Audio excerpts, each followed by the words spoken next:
Hello, and welcome to Sharon's Book RX.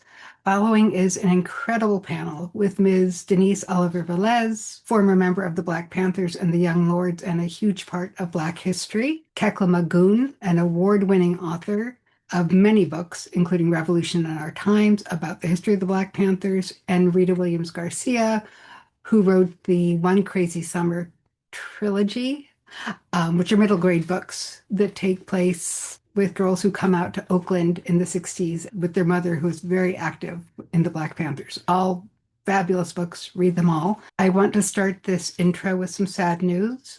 Ms. Denise Oliver-Velez has a brain tumor and she's in hospice. There is a GoFundMe to help her husband make the transition after Ms. Denise transitions. So I'm going to read the page from the GoFundMe, and there will be a link in the description with the live site. Please do what you can to help support Ms. Denise and her family. This is from the GoFundMe page. Hello, everyone. It is with a heavy heart that I inform you that our community elder, Ms. Denise Oliver-Velez, is in rapid decline with the return of her brain tumor.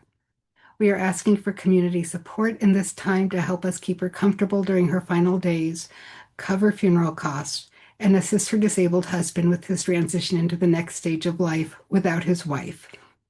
Many of you have known Ms. Denise as a revolutionary activist, a writer, a teacher, a priestess, and a friend, among many other titles she's earned throughout her life. As a woman who devoted her entire being to community and justice, we are asking you to help us in giving her the farewell she deserves. We also welcome your prayers, kind words, and good memories of Ms. Denise in this difficult time. Again, there will be a link to this in the descriptions. We wish Ms. Denise a gentle journey, and I hope you enjoy this video where you just see again how absolutely phenomenal this woman is. Thank you for watching.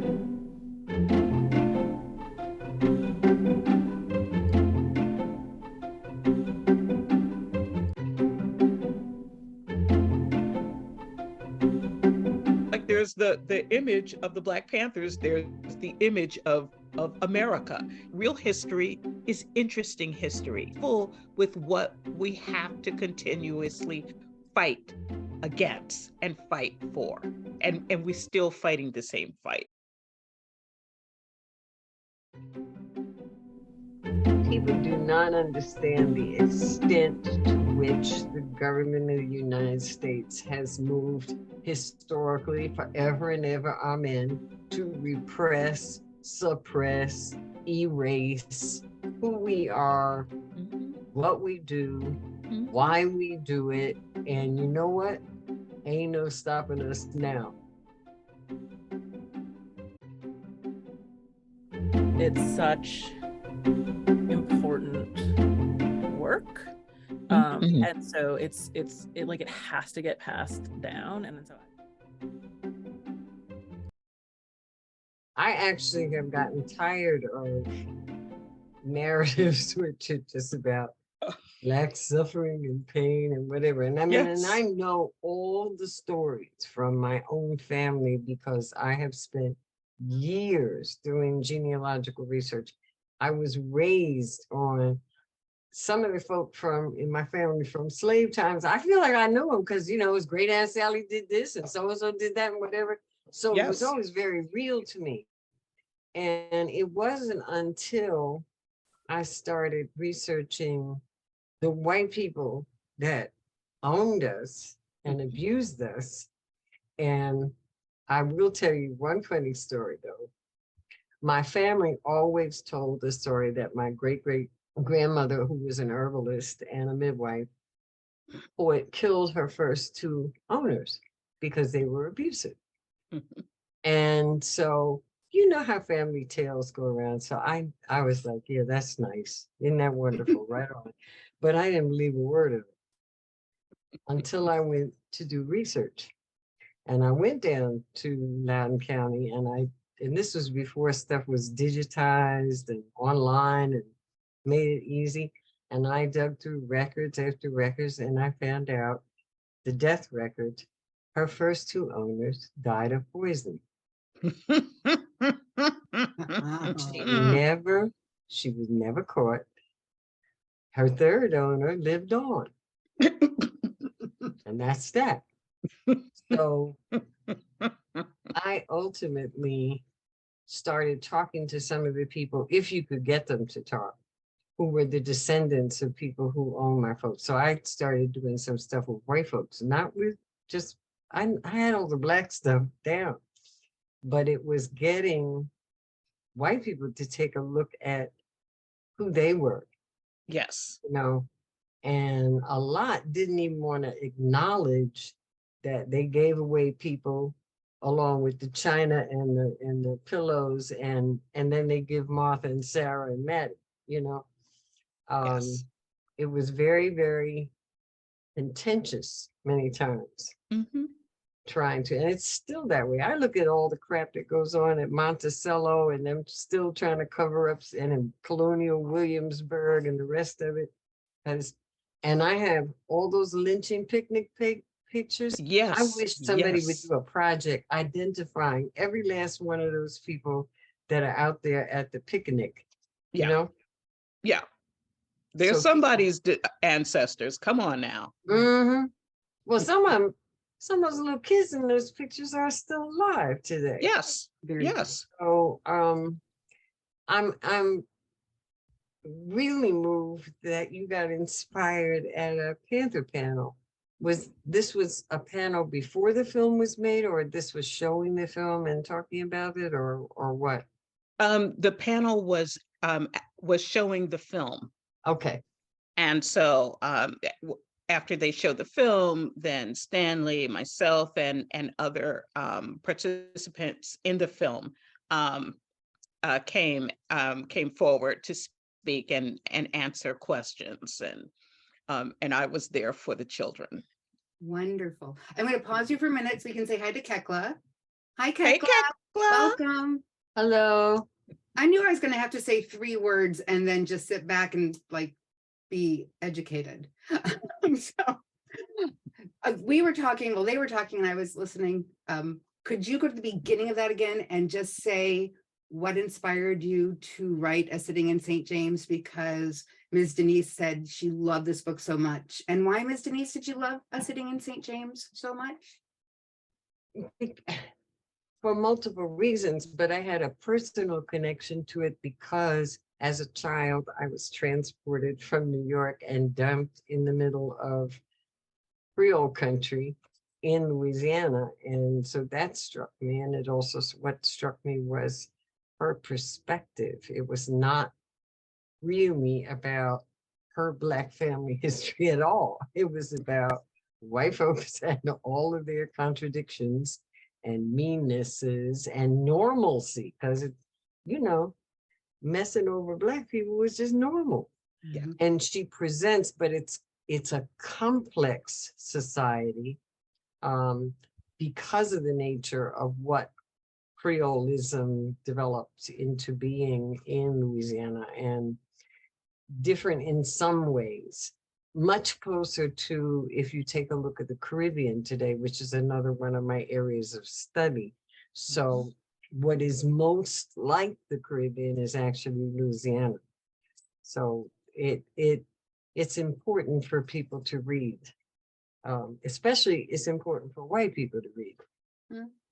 Oh, yes. You know, it's funny that you draw that parallel between the Caribbean and the Creoles in Louisiana, because when I was doing the research for A Sitting, one of the things that was important for me was to get the speech of the Creoles, the different Creoles. And so I had this book that had all of these different sayings, these different Creole sayings.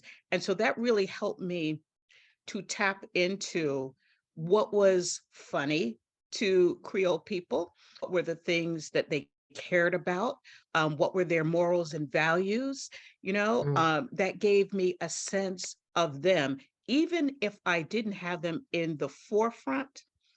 I always felt that if I knew those things, if I peppered a few of those in, that would then their spirit would be kind of flushed through the book somehow.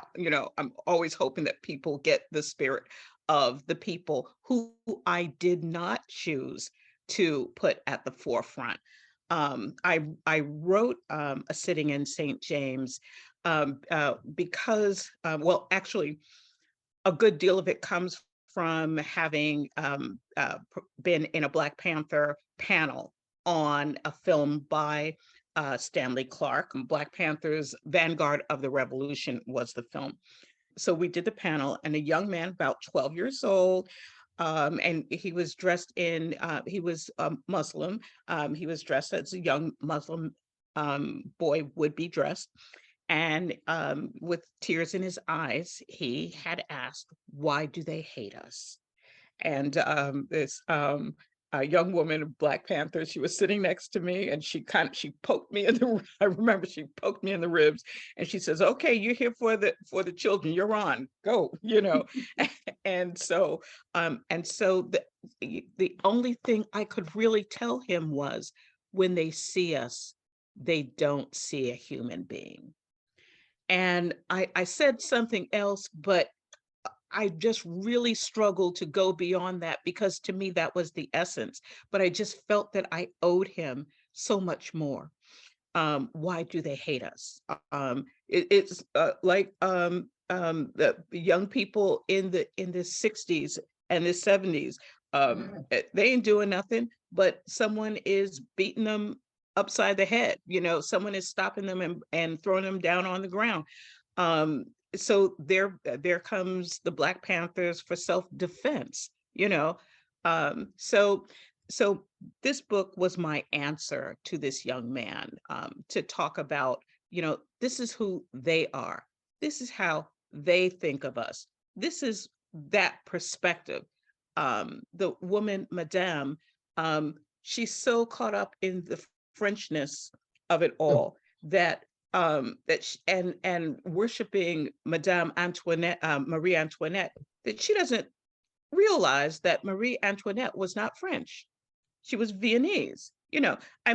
She's an ignorant woman, all puffed up, and spouting all of this. These are the traditions and all of that, and she has no idea who she is, and what she's always thinking about, what is owed to her.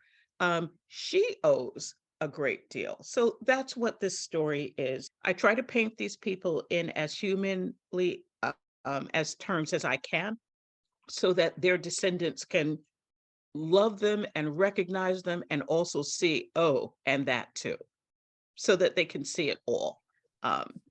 And it's not so much for my ancestors to answer for themselves or to prove that they're human. It's for the others to look at themselves and to see their part in where we are now.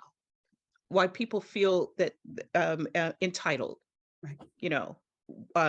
Even when they don't know it, they operate with entitlement. You show that normal can be monstrous. Yes. Right. The banality of evil, right? Yes. Mm-hmm. Right. Yeah. Exactly. So now I'm going to welcome Kekla. Kekla, hi. How are you? Have you met Ms. Denise before? No, I don't believe so. Yeah. Mm-mm. There you go. So Ms. Denise, Nice to meet you. Kekla Magoon. Rita and I go way back. Yes, we do. As a matter of fact, Kekla wrote the first novel about the Black Panthers, The Stone and the River. Rock in the River, yeah. The Rock in the River. See, I always get it wrong. I'm sorry, but it's up there. I have it here. I can show it. It's up there. Yes, and that was the year that I was on faculty at Vermont College and of Fine Arts, and so that first year that I came, I think thereafter your book was published, and I said, oh, I'm writing one also, but I knew that hers was for young adults. And so I knew that she would like get down in it. So I was like, good. Okay. So now I can write for my younger kids. So, yeah, so I've been, always just kind of grateful to Kekla, not only for this first book, but especially for Revolution of Our Times. Oh Yeah, my which God. is phenomenal. Oh my God. I'm going to jump real quick into a quick intro, just because we all know who each other are. Miss Denise, I want to check real quick. You're teaching anthropology at SUNY? I am retired. You're retired. Woohoo! Well, I mean, I'm retired from that. teaching, and actually the teaching was my retirement, sort of something to do with my time when I retired from working as a medical anthropologist doing AIDS work for a number of years. So so now I'm retired, but I'm blogging every day. So I have another job. And Right, you're doing Caribbean culture, music. What else for the Daily Coast? Well, I write a weekly series called Caribbean Matters. And I started it actually because I was one of the first people to develop a course called Women of the Caribbean. And the only place at the time that taught a course like that was at the University of the West Indies. Because even though you had Black studies and you had Latin American studies, the Caribbean sort of always slipped through the cracks for some strange reason. And I believe it's because it's predominantly Black, because we had Latin American studies and Black studies on campus, but not one student on the campus knew the difference between Barbuda and Barbados. Not one student could fill in a map of the Caribbean. So I developed a course, taught it for a number of years. And when I stopped teaching, I realized that in a classroom, I might reach 30 students. You know, in a very big lecture hall, maybe you have 100 students. But on a place like Daily Coast, something that I write might reach thousands and thousands and thousands of readers. So I decided to take what I was giving to students individually and develop a regular series. And Daily Coast is an odd blog in that it's interactive. There's lots of stuff going on in the comment section. So when I post something, I don't post it and then go away. And when COVID struck, I believe that music heals. And I have a deep spiritual belief in the healing power of music. And I was raised in a music household. I ran the first minority-controlled public radio station, and which was jazz and jazz extensions was the music. And so again, taking my experience in music and growing up around music, I mean, Paul Robeson sang Happy Birthday to Me at age 6, you know, and taking that and putting it on the blog. So Sunday mornings, it's called Black Music Sunday.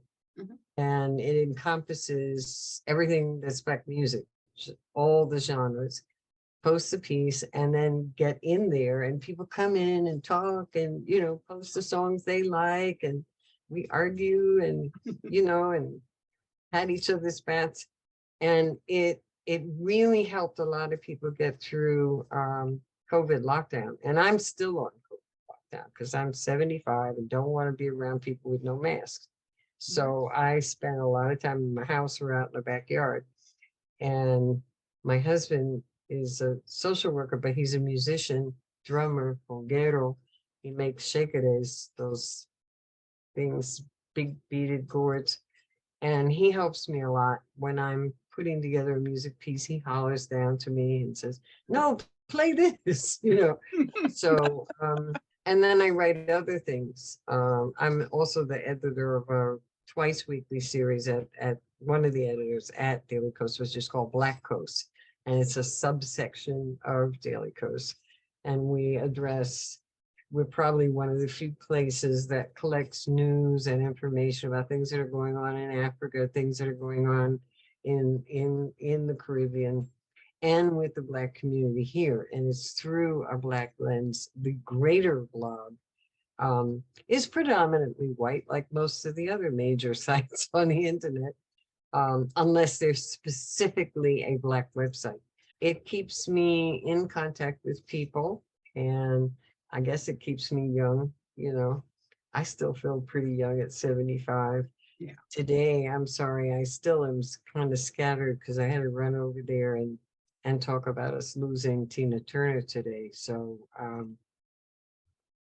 she's joining the ancestors and doing that heavenly choir up there with all the other folks that have passed on. So that has nothing to do with the Panthers. So I digressed. I'm sorry. But not so much just, and we will get directly to the Panthers, but because everything you've done and been, you've organized. I read that when you were at the minority-owned radio station, you made sure that you uplifted the women because they often get left behind. So we will go back and it all ties together to who you are. And you have become a huge voice of conscience on Twitter. So you are who a lot of people turn to. You have. Well, on Twitter, I have to maintain a certain kind of decorum on Daily Kos. Not so much on Twitter. No, Twitter is my outlet where I can kick people in the butt and just be me.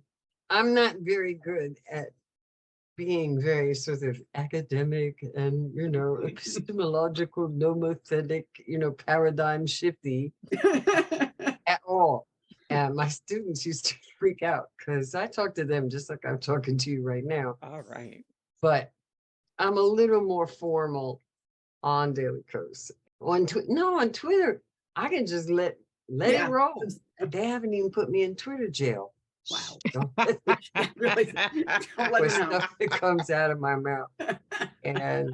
But it's been great because I've met a lot of incredible people on the platform with all the problems that Twitter had. I have all them right-wing people blocked anyway, so I don't have to see them. So I learn about books, I learn about authors, I learn about history, some history I don't know, because of the people I follow on Twitter, and it's great. And I'm up at 2 o'clock in the morning, cussing people out. I'm laying in my bed on the phone. You racist dog. We need you. We need that. So going into more formal introductions, I'm going to start with Ms. Oliver-Velez, one of the earliest members of the Young Lords. For some reason, I thought you went Young Lords, SNCC, Black Panther. No, I just know the chronology because I know SNCC was, you know, early 60s to the mid 60s.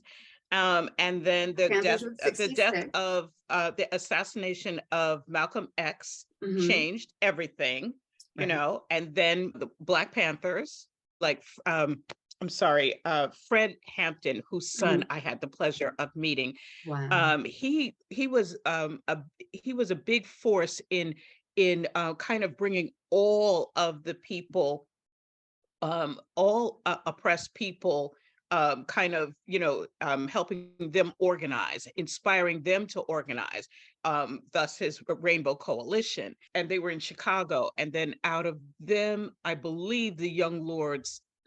The Young Lords in New York was a little bit different. And okay, the first organization I joined and got politically active in was actually my NAACP youth group on Long Island, and did my first sit-in as a junior high school student. All right. I also got involved in CORE, Right. And then something called Harlem Youth Unlimited in Harlem. And I was going to high school music and art in New York City. And at the age of 16, I was working in Harlem as a waitress at a place called the Truth Coffee Shop, which is where all the Black nationalists used to hang out. Leroy Jones, who became Imam Baraka, and all these folk used to come in there, and I was waiting tables like, you know, a waitress. And I got attacked by a Black nationalist who told me half-breed bitches got to get out of Harlem. Of course, I'm not half-breed anything, but and the person, he came back to shoot me with a gun, and the person who stepped in front of the gun was one of the patrons at the Truth. And I didn't know who it was at the time. He used to play chess, and it turned out to be Malcolm X. Okay, so Holy cow. And at 16, so I got exposed to all of this. I went to Hunter College, and for the first year up in the Bronx, and spent an entire day with a wonderful woman named Mrs. Fannie Lou Hamer, showing her around New York. And it changed my life. And I decided that I did not want to be at Hunter because they had four other Black students and one Puerto Rican on the entire campus. And I transferred to Howard. And when I got down to Howard, things were in disarray, and there was a lot of student activity protesting against the administration of Howard, which was not very Black. And I met a young man who was hanging out on the campus and his wife, and his name was Hubert Brown, also known as Rap. And he got me involved in, he and Linda, his wife, got me involved in stuff that ultimately not only was SNCC, but Rap was the person who turned me on to the Deacons for Self-Defense, Deacons for Defense and Justice, because they came from Louisiana, Bogalusa. So I got exposed very early on to the idea of self-defense, which opened kind of a different space in my head. Because in New York City, I had spent a lot of time with cousins that are Puerto Rican and spent a lot of time in the barrio, Spanish Harlem. I was very comfortable with not only African-American culture and Caribbean culture, but also with Puerto Rican culture. I mean, because we all used to go dancing and hang out, we dance salsa. We go disco dancing one night, and the next night we were at the Latin Gallery or the Tropicoro or, you know, big Latin clubs. So there was one Puerto Rican on campus who was in the architecture school, and he came up to me, he said, Denise, I have some Puerto Rican activists coming to Howard to visit me to talk about urban planning, and you're the only person I know here who knows anything about Puerto Ricans. Would you put a couple of them up in your apartment? And I said, yeah, sure. And I met these guys. They came to my house. They were blown away because I had a shotgun by the door, and they were like, woman with a shotgun, but that's a whole other story. And they said, if you ever come to New York, we have a job for you. So I came back to New York, got a job with them. They were called the Real Great Society. They founded Tompkins Square Community Center, and they opened up in East Harlem. I go up to teach at the prep school in East Harlem. I meet these people. I end up at Old Westbury campus on Long Island, and there a core group of us heard about the Young Lords in Chicago. The guys got in a car, went out to Chicago, and when they came back to campus, they waved the magic wand, and we were all Young Lords.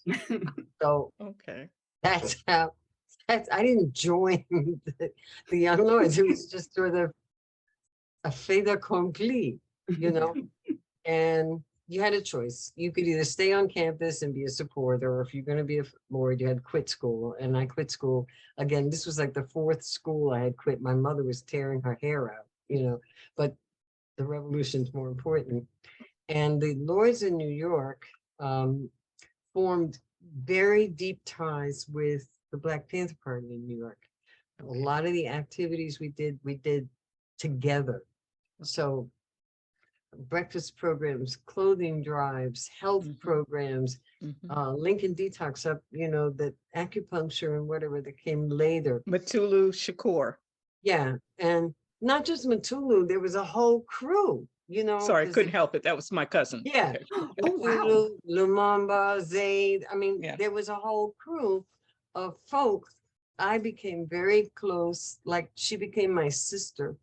I was in the Lords, but Janet Cyril was in the Panther Party, and Janet and I were really, really like cut buddies. And we'd go out, the Panthers had their papers to sell, the Young Lords had their papers to sell. We'd stand on the same corner up on 125th Street, hawking our papers with the people selling Muhammad Speaks, or you know, across the on the other side. The Young Lords made a decision to pack up almost everything, and they were going to go to Puerto Rico, move the organization there. And there was a big fight on the Central Committee about the whole thing. And I was one of the people that voted against it. I said it was going to be a disaster, mainly because of deep-seated racism on the island, and the Lords were dealing with racial issues. a lot of things. So when they picked up and moved, I walked across town and said, I'm here. And that's, I just shifted gears and joined the party. I was already close to having done a lot of stuff around Free the Panther 21 and was real close to not only my friend Janet, but to young bloods like Jamal Josephs and some of the other folks that were around Brewer. Then a couple months into joining in New York, I got a phone call and I was ordered to Algiers. So I spent time in the international section traveling, went to the Congo, and then later I spent time accompanying Kathleen throughout Europe and then came back with her to her first visit back to the United States. Kathleen Cleaver? Yes. So it was eye-opening because it was my first time doing international travel like that. Not just in Europe, but throughout the African continent. The Russians tried to kill us in the Congo, the KGB. That was a trip. Actually, I wanted to go home, because this stuff, when you're growing up here in the United States, you see James Bond movies and stuff like that. You don't really think that Interpol is real, and people coming to you with machine guns talking about, I'm going to kill you. I mean, I was about 22 years old at the time and had never been out of the country. Traveling through Europe with Kathleen was a real eye-opener. And one of the things I have to say that a lot of people are not aware of about Kathleen is that her stepfather was in the Foreign Service. Kathleen spoke French perfectly.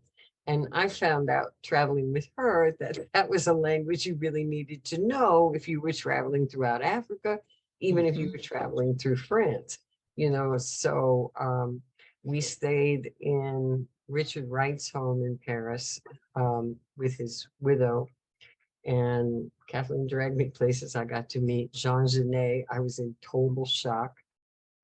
We went to the Cannes Film Festival and got dragged off to stuff with them. Dennis Hopper found us sitting in the hotel on a floor in the lobby smoking a joint. And I smell weed. And that's how I wound up meeting Dennis Hopper. And he took me and Kathleen to the opening night of, it was a movie, something in Venice. Was it Death in Venice? Why do I think might have been, but he and Jack Nicholson and the other one from those. Anyway, it's hard for me to explain this to people because they think of you and they go, "You are a Panther," and but you're also like a young person. You're a person who's learning about new things. You're making stuff up as you go along, even though you're reading all your Marx and your Lenin and your Che Guevara and your Walter Rodney and stuff. But you're also young people. The advantage to being young people is a lot of times you're dumb because you take risks that older people who have a lot of responsibilities are not willing to take. And we were willing to die for the people, because it sounds, that's what motivates you. If I may, my grandmother went to her death with a vendetta against Eldridge Cleaver because he took her grandnephew, little Herbie, to hijack the plane to Algeria. And Herbie is still there. And so grandma, he has her sister's face and she died. And so she can't see, so that is her whole thing. Not I'm missing my nephew. It's that Eldridge Cleaver. He went on to be famous, and on TV. And my nephew is in Algeria. So we don't mention We don't mention Eldridge You don't mention rage around Grandma. You know, but just as you were talking about portraying people as normal, one of the things that I think it's really important is portraying Panthers as also normal, Absolutely. as people with heartaches, people that were working really hard. And I think it's one of the reasons that for so long women were erased. The Panther image of, Huey sitting in the bamboo chair with his spear and the beret and its black leather jackets and his brothers who were right on power to the people, had very little to do with the day-to-day activities of the party. And let me ask, Kekla, you did Revolution in Our Time. What do you think, having done the research, what do you think people's overall, look They at must that. buy this book. Yes. You must get this book. Look at that lovely Prince medal on there. I tell you. Look Go at all Kekla. those medals on there. Oh my Lord, look at That's you go. right. Wow. What do you think people know about the Panthers? What do they think they know about the Black Panthers? Well, it depends on whether you're talking to people my age, I'm 40, people who are older than me, or people who are considerably younger than me, right? Because we have a huge difference in people's perception. And of course, where they came from matters, right? People who grew up in Harlem in the 1960s know who the Black Panthers were as an organization. People who are growing up in Harlem today might or might not, right? Depending on how that history has been passed down in their specific family or their specific school. So I started writing about the Black Panther Party over 15 years ago when The Rock and the River came out. This came out in 2009, so I'd started working on it before that. And so it was, as Rita said earlier, the first young adult novel about the Black Panther Party. And it's about a 13-year-old boy in Chicago, 1968, whose father is a civil rights activist. And then his brother joins the Black Panther Party. And so my character is going, oh no, like, what do I do? I'm trying to understand what my place is, how I can be part of this movement. So writing about that 15 years ago, which you'll have to remember is before the Black Lives Matter movement was a That's movement, right. before the Black Lives Matter was a hashtag, let alone an organization and a global movement, right? So in that time and place, when I talked to kids about the Black Panther Party, they'd never heard of it. They didn't have any frame of reference, including Wakanda, because those films had not come out yet, right? Right. So they were starting from scratch. They were starting from nothing. They had no idea the history. When I said, tell me what you know about the civil rights movement, I could get Dr. King, I could get Rosa Parks, I could get I Have a Dream. If I was very lucky, I could get segregation or integration, right? As like popcorn, right? Out of an audience of sixth to eighth graders. So kids had no reference for it. Older adults, meaning older than myself, generally had a very specific impression / image of the Black Panther Party, which is what Miss Oliver-Velez just described, like black men with guns, leather jackets, berets, like marching around and scaring people, right? Like that single snapshot image that was the image that the party initially put forward for a variety of reasons. That image was both inspiring to young Black people who said, yeah, I want to do that, and very frightening to the white population of the country who said, oh, they're coming. And so that impression tends to be what people still have of the Panthers, black men with guns, and then the connotation attached to that is bad and scary. They don't have any sense of the community organizing. They don't have any sense of the full movement that was happening, and that it was young people that were doing the work, that it was women that were doing the work. It's just such a snapshot. So when I'm doing my presentations, I'm always trying to bring in lots of images, and there's lots of images in Revolution in Our Time, because I'm trying to, like, let's try to push beyond that snapshot. Let's see what else was really going on. Exactly. And you gave me a segue. I don't think people realize, unless they know about the Black Panthers, really what they were asking. It was a peaceful 10 points of, somebody help me. A 10-point platform and program. If we look at this, freedom, determine the destiny of the Black community, full employment for our people, and the robbery by the capitalists of our Black community, we're talking human needs, right? Human needs. And I don't think most people, like Kekla, when you're doing your talks, do most people know this platform before you tell them? Rita's saying no. No, I mean, I would say blanketly no. Neither kids nor adults are aware of the platform. Some people now, right now, the books are being taught. So some of the audiences that I'm going to speak to are people who have begun to study the history. But no, I always present and talk about the platform. I mean, the 10th point kind of sums up a lot of it, right? We want land, bread, housing, education, clothing, justice, and peace. And so there are a lot of really specific demands within that that umbrella that take the idea of self-defense beyond physical self-defense, with weapons, right? The idea that we are defending ourselves and our community by taking care of one another, by feeding one another, by ensuring that we work together as unions, as communities, right? To ensure safe housing and employment opportunities, fair wages, and an end to exploitation by the owners of the property, right? And the employers and whatnot. And, some of the specific ones that people find really interesting in that were very specific to that context, right? Is that they wanted an exemption from all black men from the draft. So they wanted to, so at the time, right, kids today don't understand what the draft really even was because we don't have it anymore. But, when you turned 18, if you were a man in this country, of any race, you had to enlist, or you had to, make yourself available to enlist in the armed forces through the draft. And so in that moment in time, the Vietnam era, right, people were saying, young Black people were saying, hey, we are already fighting for equality here in this country. You're not going to send us overseas to fight for other people's equality when we can't come home and enjoy that same freedom.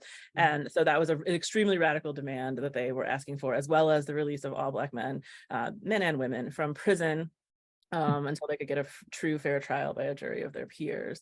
Those were particularly radical demands on top of the human rights demands, right, for food and clothing and shelter, that I think a lot more people were able to immediately see the need for those things. And of course, an end to police brutality, which we have yet to see today. Yeah. One of the things I wanted to say to Kekla was that though you're sitting here talking about this book as if it's a book about the Panthers, one of the things that you've actually done is it's not just about the Panthers. You have connected many of the other things either that happened prior to or that were going on at the same time and even afterwards, and woven that into the story, because you really cannot, even though there were people who didn't relate to the Panther Party at the time the Panther Party was happening. There were also alliances with other organizations, and there were multiple times that we had to work together on different kinds of things. One of the mistakes people make is isolating the Panthers over here as if they had no relationship to, for example, I had somebody get on Twitter and tell me that Panthers had nothing to do with electoral politics. Wow. And I was like, excuse me, I guess you never heard of Ron Dellums. Hello. And of course they hadn't, because nobody wants to talk about progressives in Congress that were Black. Yeah. The only progressive was Bernie Sanders. No, I'm gonna be honest with you. They have erased very recent history, and as if it didn't happen, and if it wasn't for the Oakland Panthers sisters, okay, because those are the ones going around doing all that door knocking and whatever to get out the vote for Ron Dellums, who got elected to the Congress of the United States. Yes, thank you. Hold that one up too. And even some of the other programs, right? The food programs, like they would have these massive food drives, right? And you come and you get a bag of groceries. I loved those ads in the newspaper that would be like a chicken in every bag. Yeah. And it would show I have these beautiful photos. I can find it in the book. There's these beautiful photos by Steve Shames of kids packing these rows and rows and rows of grocery bags that they were going to give away. But at the point when they would give those bags away, everybody who came to get the bag got registered to vote. Yeah. That was part of it. But they don't want, because if you're really a radical, you turn your back on all of that. Let me tell you something. Miss Fannie Lou Hamer would come up out of her grave and beat my butt if I ever said I was going to tell people not to vote. It's one of the problems I have with Colin, what's his name? Kaepernick. Yeah, him. Mhm. Because his mother needs to whip his butt because it's great, take a knee. Then get up off your knee and go register people to vote and get them to the polls. That's what I learned at my mother's. My mother took me into those booths. They used to have a curtain Mhm. and it had a metal thing that you pulled the curtain. And before I could barely talk, I was pulling the metal thing for mommy when she voted. So I don't want to hear it. It's really, really important that you don't turn people into mythological cardboard cutouts of revolution or whatever that is, because we're an integral part of the community. The minute that you are no longer part of the community, you failed. My daddy told me, if your grandmother cannot understand what you were saying, you were saying to her, you failed. You are not communicating. He was talking about organizing. Got it. And unfortunately, there is an elitism involved in people who have anointed themselves as radicals.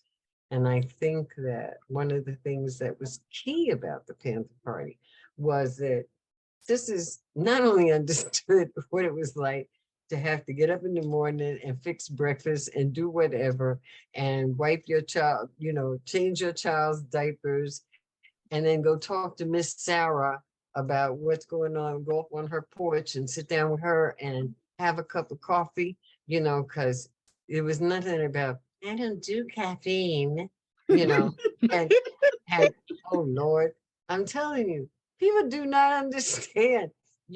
It's like going into a Puerto Rican home and they offer you some cafecito or bustelo and you turn your nose up.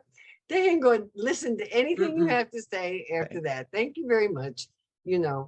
So Panthers came from the community and they were of the community and they knew how to deal with the community on a regular basis. And they lived in the community too. They were not parachuting in to put some billboards up or flyers up and then go back to the suburbs. And you lived collectively. In both the Lords and the Panthers, we lived in what we call pads. So there were 6 or 7, and that was a financially, that's how you sustained it. Because one of the things that I think was problematic when I'm looking back on it now is when you join the party, either of them, the Panthers, the Lords, the Patriots, the Young Patriots, any of those groups, you became full-time. So you weren't going to work and then dropping in for a meeting once a week or twice a month. You were 24/7. In the Lord's, we used to say 25 hours a day. So you got up in the morning, did whatever your exercises were, went out, picked up the kids, took them to the free breakfast program, fed them. And you weren't just feeding kids food, you were feeding them also mentally, because the kids learned the Panther program and platform, they learned political songs, they got educated. Then you took those crumb crushers to school. Crumb crushers? Kids. Sorry, I love that. I've never heard that before. Crumb crushers. Really? I know linoleum lizards and rugrats, but I hadn't heard crumb crushers. No, crumb crushers. Little monsters. And you dropped them off, came back to the office, picked up your newspapers that you had to go out to sell. Then, depending on what ministry you were appointed to, because things were organized, you had the information ministry, or you had the health ministry, or you had the military arm of things that protected folks. So education ministry. So you had whatever chores you had to do on that level, go back, sell some more papers. Then maybe there was bagging groceries for the free food program, or Panthers and Lords both did medical clinics. So you had free health stuff going on. Then you came back and you had classes because you had PE, political education classes. And there were people that came into the party that were essentially functionally illiterate, not with no reading and writing skills. And by the time they left, they were like professors in whatever, you know. Panthers had slightly older demographic than the Lords. So a number of the people in the Panther Party were returning non-vets. We skewed in the Lords a little bit younger. I think the average age in the Lords was probably about 16 or 17. The average, I would guess that the average age in the party was probably closer to 20. 19, according to Erica, yeah. Yeah. But around, 19 or 20. It was a little, it skewed a little bit older. And then you had parents, you know, parents with children. So you got the Panther Cubs. And the Cubs, yeah, you had certain people that dealt with, actually in New York, one of the best people with the Panther Cubs was a brother named Brewer, who had, he not only did graphics for the East Coast paper, but he had a puppet theater. And he would have like Michael Jackson meets Malcolm X, you know, and stuff. They were called the Brewer puppets. You should check it out. Oh, definitely. Brad was amazing because again, that's not the image you have of the brothers. You don't have, you know, it's the brother with the gun, not the brother with puppets, you know, entertaining children. Brad's last name again? Brewer. Brad Brewer. Brad okay. Brewer, because after the party fell apart, Brad continued with his puppet shows and stuff. Yeah. There are people like that are ordinary members of the party, regular members of the party, not the superstars of the party, but the people that kept it functioning, who are really important. Sister Maria in DC, the DC Panthers, later at the end, when the Panthers were no longer around, do you remember when there was a big brouhaha about Jimmy Carter's daughter going to public school? Yes. Well, part of that brouhaha was that Amy's homeroom teacher was a sister named Maria, who was one of the key Black Panthers in DC. All right. The CIA, the FBI had a fit, you know, and because she threw them out of her classroom. She said, get out of here. I can't teach you any. Sit in the hall. You know, you can't be coming in here. And they went to Jimmy Carter like, oh my God, your daughter's being taught by a Black Panther.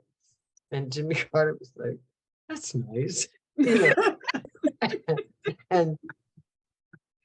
But love it. You know, I mean, Panthers after, we also don't really talk about what happens to when the revolution did not get televised. You know, what happens to those people who were not murdered, and quite a few Panthers were, who were not incarcerated forever and ever and are still sitting like Matulu. Oh, he was recently no, free. I don't mean, I'm sorry, I don't mean Matulu. Mumia. Oh, yes. Because Mumia was West Cook in the Philadelphia branch of the party. I'm talking about the vast number of people who were in the party and have moved on to have lives and try to pull things together. And you also had people who suffered from severe PTSD as a result. And I think that that's something that's not generally understood too. You know, it's always attributed to people who went away to war. But you know what? We were in a war here. And in many cases, traumatized severely by what happened. I know for myself, having had to run and go underground until I got busted. And a number of the people that I went underground with are dead. Okay. So when I finally came up because I got busted, I remember going to my mom's house and I crawled into the bed and didn't get out of the bed for 3 months. Yeah. Luckily, I had a wonderful mother who understood that there was something very wrong. And she brought me food and left it there. She didn't bother me, and 3 months later, I got up and I was fine, I thought. And then later I had I had a very political therapist who helped me work through a lot of the things and who said, well, but Denise, you were in a war. Yeah, you were. And I was like, yeah, I mean, who sleeps with one eye open? I learned how to stand up against a wall and catch a few Z's when I was on guard duty, security duty, and it was like being in the military in many ways. So you have normalcy, feeding people, clothing people, housing people, political education, the community, organizing, being normal. And at the same time, you're living under the threat of death. And it's a very clear threat of death. It's not like, yeah, you're Black, you can get killed in America, but you go on about your business, It's right in your face 24/7. Right. And it's very hard to talk about this because I'm not sure that I'm getting through. Well, I know that Afeni, her home was bugged, and that she was constantly followed, and she could pick out who, she could pick out the police or the whatever. So in that way, you'd have to be guarded. But I'm wondering, were you constantly aware of being surveilled? Yes. Okay. After the split, but Janet, Cyril, and I had an apartment on the west side. We were putting out the newspaper that was the new newspaper, the Right On and Babylon. We, out in front of our apartment, there was a van that sat there 24 hours a day, and it had the windows blacked over. And if we turned all the way to the end of the FM dial on the radio, we could hear a broadcast that was coming from our apartment. They had the entire apartment bugged. Okay. And so we would come out the house and wave at the fan because we knew somebody was in the house. And we blasted music 24/7. A lot of the Temptations. Thank you. We also never had to pay our phone bill. It never got cut off because they were listening, because we were calling Algeria every day. So we would call Algiers and put the phone down and put the latest Temptations. You weren't saying anything important over the phone like idiots to Algeria. So whoever was listening from the FBI and the CIA and Interpol and all the rest of them, they sure got a lesson in Black music. But I looked at living under the pressures of COINTELPRO and the lies, because a number of years later, I got to look at transcripts of phone calls and recordings that they had made of me talking to various people. And they had one particular transcript. I was the executive director of the Black Filmmaker Foundation, and we were distributing independent Black films. And one of the filmmakers' name was Ayoka Chinzira. Okay. And it was the headquarters were down in the municipal building. Across the street, there was a gym in City Hall Gym Club with a pool. So I was on the phone talking about I was going to the pool with Ayoka to do a swim. The FBI transcript says I was on the phone with Asada Shakur. Whoa. threatening to blow up City Hall. What? Yeah. But to look at the distortions of something very, very simple. And this is, the Panthers were gone. This was after. They Wow. continued to follow us, record us, tape us, lie about us. And then they try to set you up against other folks as well. That's a whole nother thing. But so to this day, you know, people are running around worrying about if I get a vaccination, the CIA is gonna put things in my bloodstream. I said they don't have to do that. You have a cell phone. They can follow you There you wherever go. you go. You know, and you bring it in your house. They want to listen to you, they'll do it. I Yeah. live my life. I don't care. Mhm. You know, what are you gonna do? Kill me, then I'll be dead and I won't be worrying about it. But people do not understand the extent to which the government of the United States has moved historically forever and ever, amen, to repress, suppress, erase who we are, Mhm. what we do, Mhm. why we do it. And you know what? Ain't no stopping us now. You know, You know, it was so important for me to put in to mention the COINTELPRO in One Crazy Summer when you and I both know that no one knew about the COINTELPRO until the 70s, you know, and it would have been the late 70s, if not the early 80s.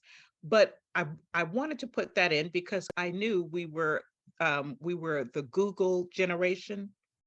And if they didn't know what that was, and 9 times out of 10, the fourth grader would not, they would Google it.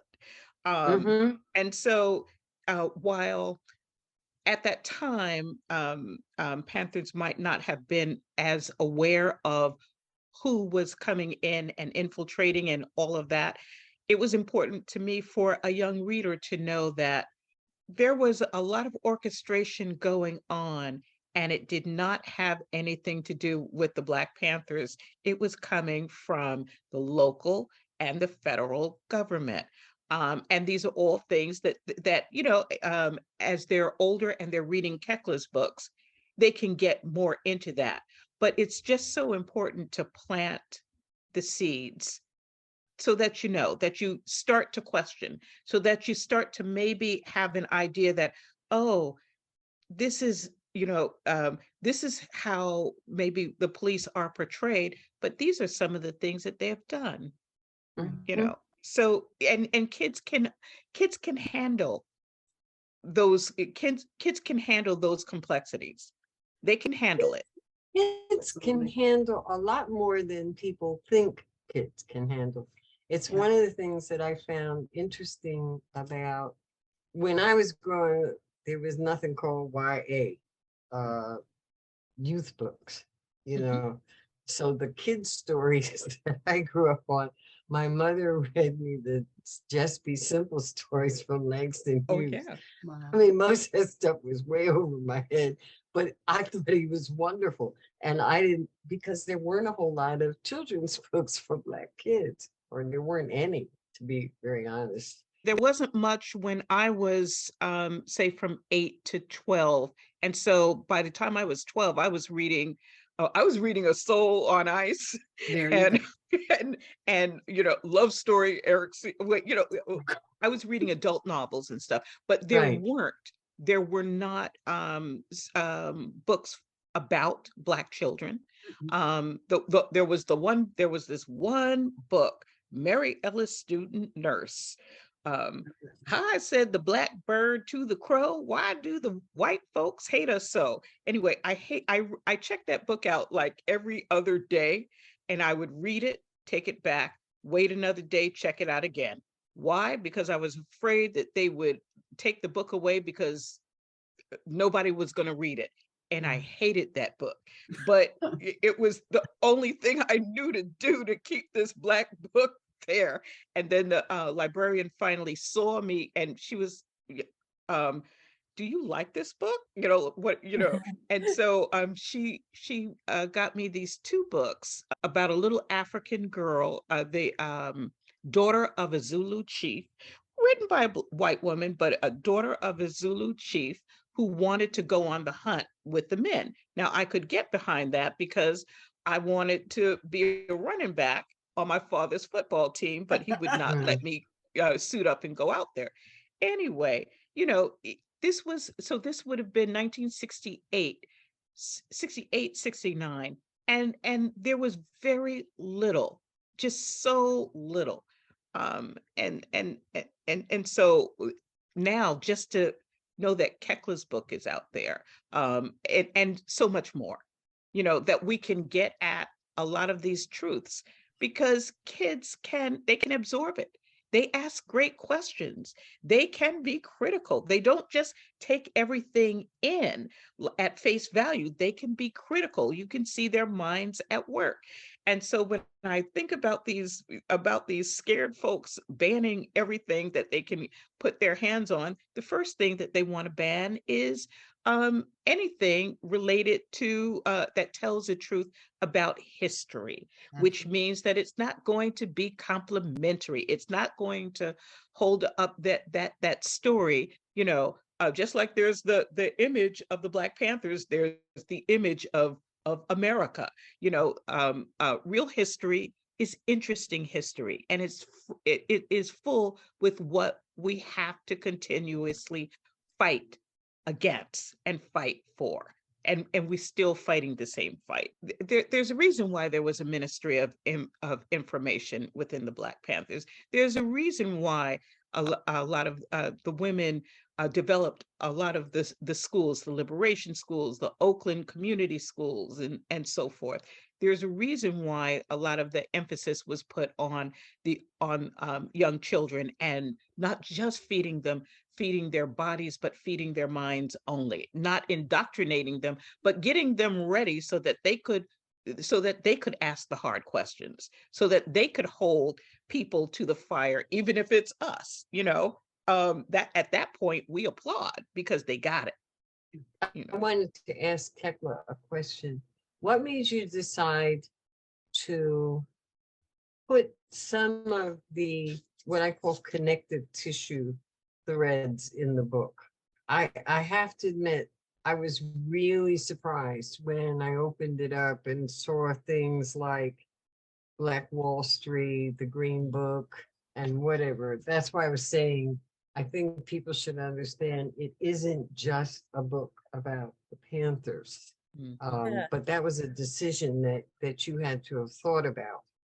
Definitely. I mean, the book begins with all of Black history, essentially, right? The idea that many people were brought here on ships and enslaved, and what did that look like, and how did that sort of feed what came next, right? And so I felt like my own education, I grew up in Indiana in a predominantly white community. I am biracial. My mom is white. My dad is West African. So I didn't grow up in sort of a Black American context in the way that Rita did, right? And so I'm teaching myself the history, right, as I went. And so I moved to New York at 22, and I'd never heard of the Black Panthers beyond that snapshot image, right? We never talked about it in school. We never knew anything. And so to learn that they had a free breakfast program for school children, like, totally turned my whole understanding of what the Panthers were and who the Panthers were on its head. And I just dove into trying to learn about the Panthers, but that led me into sort of the history that I had learned. Why did we only learn about the Reverend Dr. King? Why did we only learn about Rosa Parks? How did I learn about Rosa Parks and not even know what the Montgomery bus boycott was, right? Because they didn't teach the history fully, right? Rosa Parks sat on a bus and made a protest, but like that was the spark. And she was tired and old. Yes, that was the narrative, right? And that it was this, this sort of brave moment, but also, right, it was an orchestrated act, after which all the Black citizens of Montgomery refused to ride the bus for over a year to protest the unfairness of segregation on the transportation system. And, plus there were court cases going on. I mean, there were a lot of different moving parts that helped actually get the transportation system desegregated in Montgomery. And so that's sort of one example of how it's never just one thing. It's not just the one story. You can't just tell the story of Rosa Parks and expect people to understand what was going on and why that act was necessary fully. And so I felt the same about the Panthers, you know, to really understand the snapshot, right? To say why was it necessary in 1966 for a bunch of young Black men to arm themselves, put on leather jackets and berets, and go marching through the streets of Oakland to police the police? Like, why was that needed? What led them to do that? Because when you look at that in a vacuum, especially if you're, you know, in our context, and especially if, you know, you're white or you're young and you didn't learn, you know, this history through your community, right? That seems, what? We don't arm ourselves. What? That's it's scary, it's dangerous, it's all these things. But if you understand the history, if you understand how Black people had been tortured and enslaved and lynched, and, you know, everything that had happened up until that moment, it makes a whole lot of sense, right? You don't have to agree with the decision, right? There are a lot of people who don't agree with the decision to arm yourself in self-defense, but it makes sense. You understand why people made that choice, right? And so I think part of why we weren't taught about the Panthers as kids is that a lot of the teachers, many of whom are white, made the executive decision that, well, that's bad and scary, and we don't want to talk about guns with children, so we're going to push that whole history away and not acknowledge it because it's scary and But upsetting. they have children are inundated with gun stuff, cowboy movies and Uzis and what's it? I know. But they're not inundated with Black people with guns. Well, but I think that's the sort of the cognitive dissonance there, right? Is that, you know, we can teach about the Vietnam War, but not about the Black Panthers. Like, those are both, you know, there's violence happening in both of those scenarios. Most of the violence that happened to the Panthers happened to the Panthers, not because of the Panthers. And, you know, but the violence that happened in a war we can teach about, you know, so that's an excuse, right, for not teaching about something that's an important part of Black history. There are many excuses that are given for why we don't teach Black history. But I think in order to actually understand what happened at any given moment, let alone to understand what's happening today, right? Why does Black Lives Matter need to be a movement? What does that look like? The young people who are reading this book barely remember a world in which Black Lives Matter didn't exist as an organization, right? Like, they didn't grow up in the same landscape that I grew up in, where we didn't talk about it. Like, literally, I was taught Dr. King solved racism, everything's fine now. Like, that was the messaging that I got in school. And so today they're getting a little bit different messaging, but there's still a disconnect between, yeah, we have police brutality in our world right now. We have all of this bias in the world right now. We can talk about systemic racism and people are beginning to understand what that is, but we can't do that without looking back at what those systems were and how they formed and how we got here. And so that's why, to me, it's important to have a lot of sidebars that really dig into moments, like talk about Black Wall Street, how there was, even in a landscape of segregation, there was this thriving Black Wall Street community where people had wealth and people had property and people had, you know, opportunities, and they were building something and it got torn down, right? And so, like, that, there's so many examples of how Black people did thrive in history. And all of those examples have also an example of how, you know, white people tried to take it away. And so I think that dynamic is often sort of oversimplified to, you know, enslavement, liberation, and then, I mean, in liberation in the sense of like emancipation, and then segregation, and then integration, right? Like, those are kind of the beats that we go through.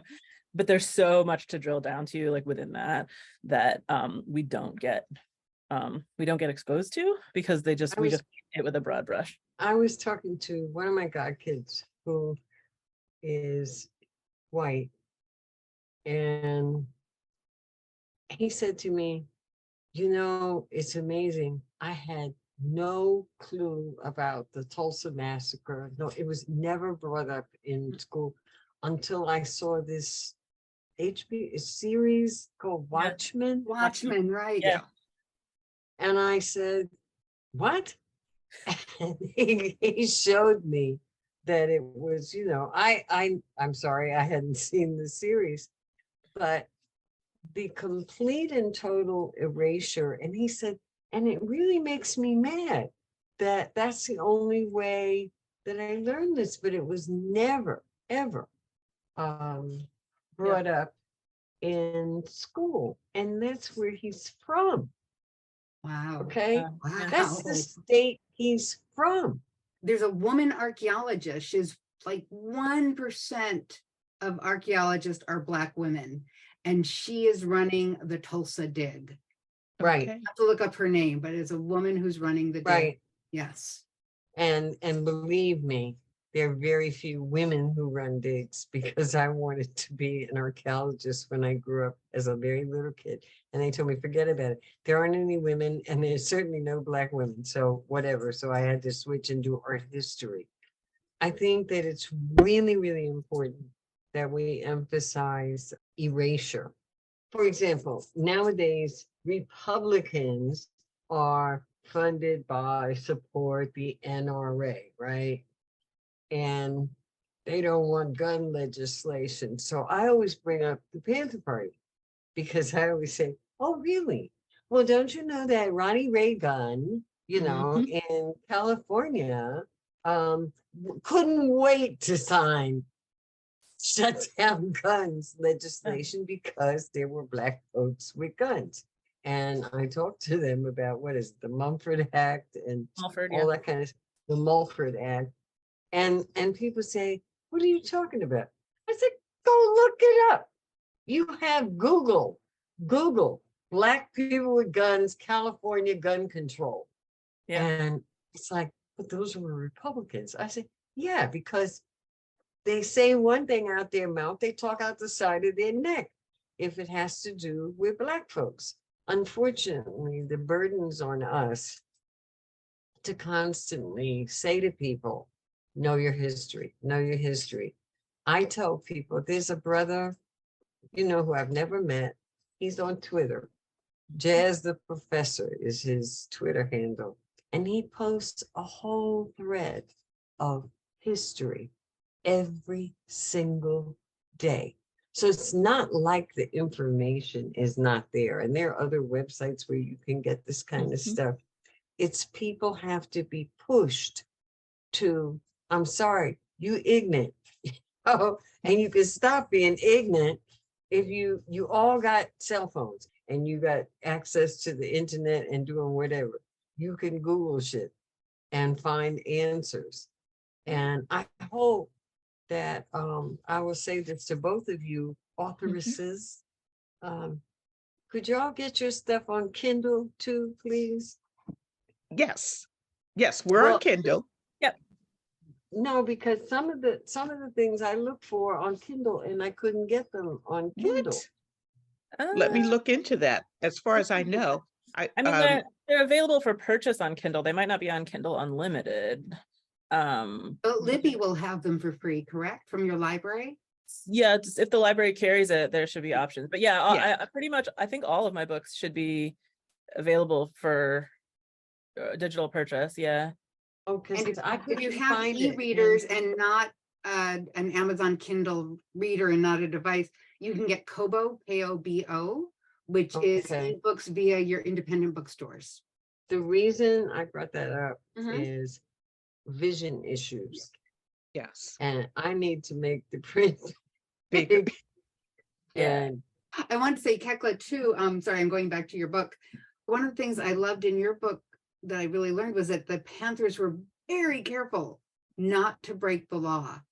And I think the imagery is of these lawless revolutionaries, but they had the law memorized. They carried things around, things that still hold today. Like, it's what they could legally do, including, as you said, carrying guns.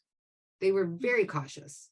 Yeah, I mean, to talk about how and when the Panthers follow the law is like a complicated thing, like over the life of the party, right? But if what you're specifically talking about is the policing the police that they did in the beginning, and in fact, many of their practices throughout the organization. I mean, this is part of why law enforcement had to break the law to get to them, because they were basically following the law in most, in most of what they did. And so, they carried legal weapons. So the famous march on the Sacramento State Capitol that we referred to earlier, like Huey Newton didn't go to that because he was on probation, or so he couldn't have a gun, so he couldn't go, like he couldn't be part of that, right? And so they were very, very careful to know what the law was, to follow it, and that was part of what was threatening about their actions, was that they were actually operating under the law. That's why the California state legislature immediately had to enact gun control legislation to prevent them from doing what they were doing, because everything they were doing was legal. They could legally carry the weapons they carried. They got in a car and they would follow the police officers around the community. We didn't have cell phones that we could take videos, right? But police brutality was happening off screen, right? It was happening in a dark alley. It was happening when somebody got pulled over. It was happening in a space where a person with more power could abuse that power if they chose to, and have very little consequences.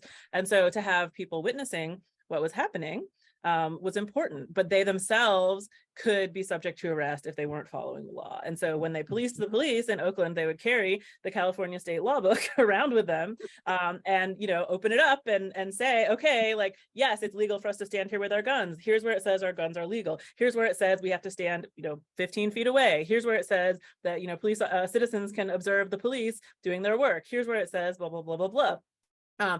And so if somebody that they pulled over or that they were interacting with was being arrested, the Panthers would let that happen. They weren't trying to stop the police from doing their jobs in a lawful way. They were trying to ensure that they were doing their jobs in a lawful way. I mean, the fact of the matter was, what police are supposed to be doing in the community, I mean, the history of policing is complicated, but what police officers in that day and age, and in our current day and age, are ostensibly supposed to be doing is patrolling the community while armed to protect the citizens. But if the police were causing more violence than they were preventing, then they weren't fulfilling the actual function that they were set out to provide. And so the Panthers were basically like, well, we need a force that does that. We need people who are actually there to patrol the community while armed to protect the citizens. And so who they needed to protect the citizens from happens to be the police. And so that's what they were doing. But they were very, very careful to be lawful about it. And one of the reasons I think that you have to understand also that one of the reasons that you have to be very careful and train cadres to not break the law is the financial burden of bails and arrests. And it was one of the things that was used to destroy the party, which was arrest people on all kinds of bogus bullshit. And just if you have to take time away from doing your community work to be raising money to bail people out of jail, and they set irrational bail. Oh, yeah. Luck, I mean, we didn't have to pay, and I know this, and I will say this because while I was in the Lords, my position on the Central Committee was Director of Economic Development or Finance. My job was pay for all the bills, and that includes the legal bills. So we had some gung-ho cadres who wanted to jump out in the street and jump bad with a cop on the corner or whatever. And they were severely disciplined to not break the law. In New York, obviously, you didn't have open carry. You didn't have weapons stuff. So what we had was cadres that were carrying nunchucks. Because they all got martial arts training.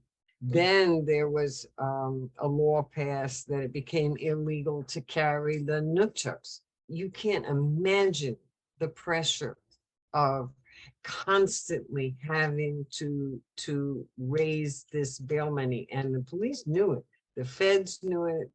In New York, we had the Red Squad who worked arm in arm with the feds. So that's why Panthers all were trained to know the law, but to walk that very fine line. Now, I'm not saying that there weren't people who did other things, but mostly those are people who went under and did other things. The other problem is that once they got you incarcerated, then they're going to figure out other ways to move on you. And we've had people who were offed in the joint.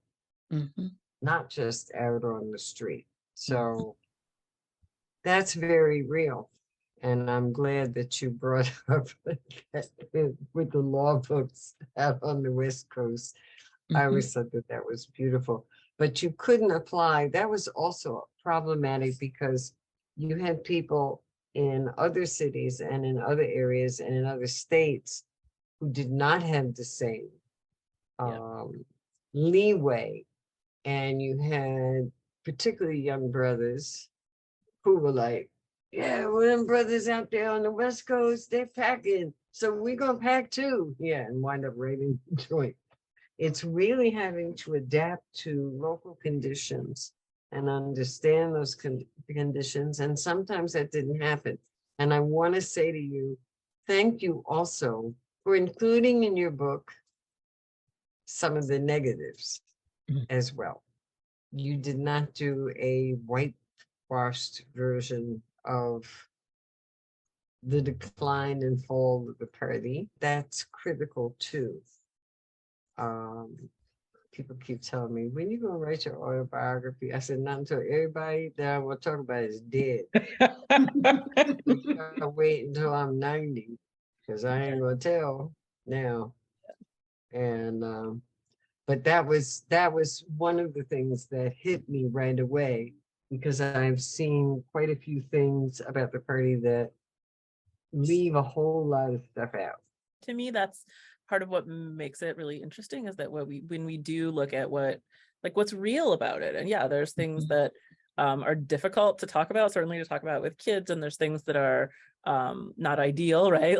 like there's some things that I would like to not have happened, or not to have happened the way that they happened. But that's what I think it really means to look into history and really explore it and really understand it, is to kind of grapple with the parts that are challenging, and to grapple with the parts that are unpleasant, and to again try to understand, why did it happen the way that it happened, and what can that teach us about how we move forward, and how do we not make some of the same mistakes? How do we pick up what was great and try to put it in our own context? How do we so how can we grow from this and use this as seeds for our own movement? And when I say our, I mean the young people today who are the audience for the book, because it's such important work. And so it has to get passed down. And then so I'm grateful for for having the opportunity to hear your experiences and perspective. And I listened to a lot of former Panthers in the writing of the book, and tried to meet with people and whatnot, but there still feels like there's so much to learn, and so much that I want to explore, and I hope that people continue to have the conversations, right, and that it continues to spark. Right, gotta do book number 2. Yeah, so much more. I mean, there's so many other things I could say, and sort of angles to take about it. Yeah. Are you thinking about that? No. I mean, what I would like is to write picture books, but that's tricky in a lot of different ways. Just to introduce the material to younger kids. I haven't figured out quite how to do it. Just packing those lunches, just packing those grocery bags. It becomes, it becomes both accounting, it's accounting, and we see the Panthers on the paper bags, and what should we put in the bags, and everything, there's you just there's need to ways team to up, do Rita, because you're inspiring me. You can do it. Yeah, you should do it. A publisher will publish it, because then you get the opportunity to do nutritional awareness, history. Yes. Come on now. So many opportunities. You got this. A chicken in every bag, we could call it. Want my grits? Want all my grits? Listen, and all they're the trying to get rid of the SNAP. Yes. So, I know. I mean, yeah. It's criminal.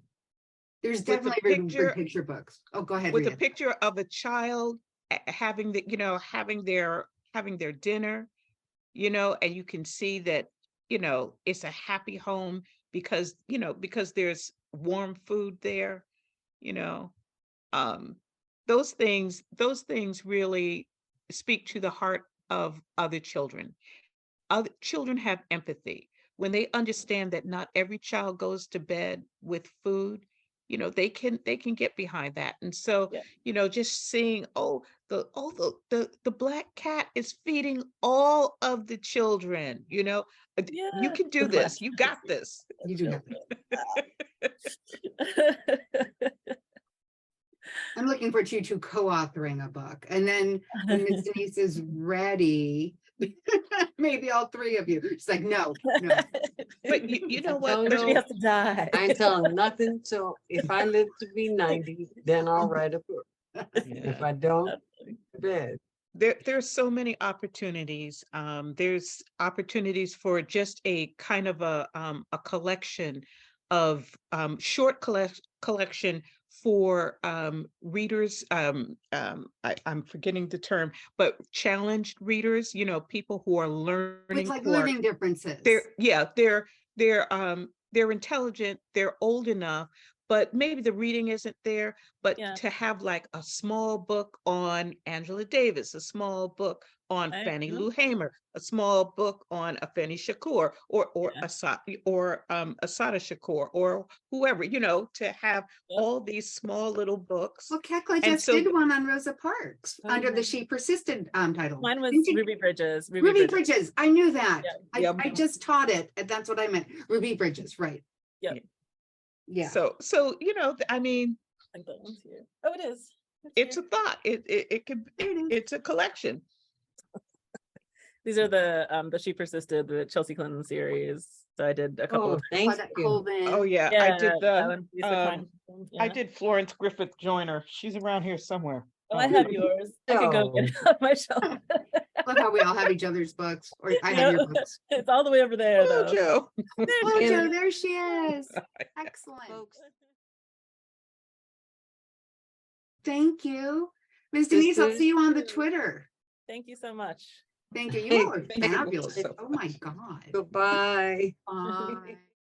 Thank you again for watching this panel. It was an incredible privilege and honor to sit with Ms. Oliver-Velez, Kekla Magoon, and Rita Williams-Garcia.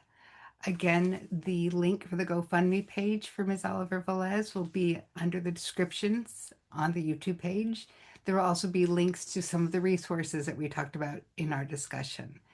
Thank you again for listening. Please feel free to share widely. And as always, make good trouble necessary trouble. Thank you.